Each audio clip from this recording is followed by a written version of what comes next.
Lars Windhorst, c'est l'iceberg qui a coulé H2O AM.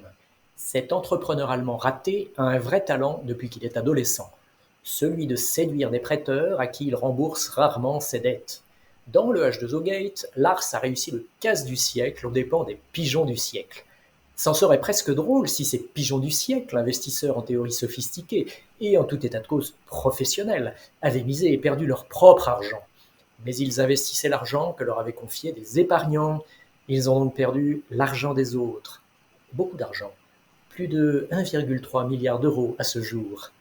À ma connaissance, H2OM n'a jamais assigné Lars Windhorst en justice, contrairement à d'autres créanciers floués par le spécialiste de l'impayé.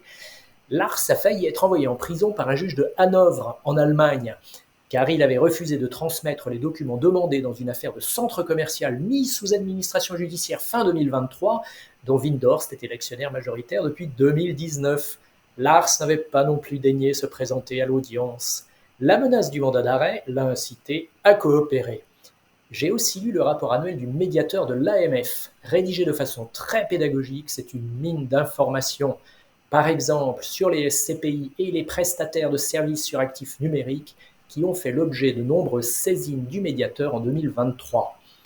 Quant à Sa Majesté la gestion indicielle, elle poursuit son inexorable progression.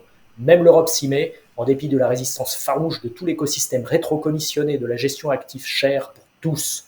L'encours des ETF vient d'y dépasser 2000 milliards de dollars pour la première fois. Comme ne l'a pas dit Victor Hugo, on n'arrête pas une idée dont le temps est venu. Le temps de la gestion indicielle à bas coût est venu. Bonne lecture et bonne semaine.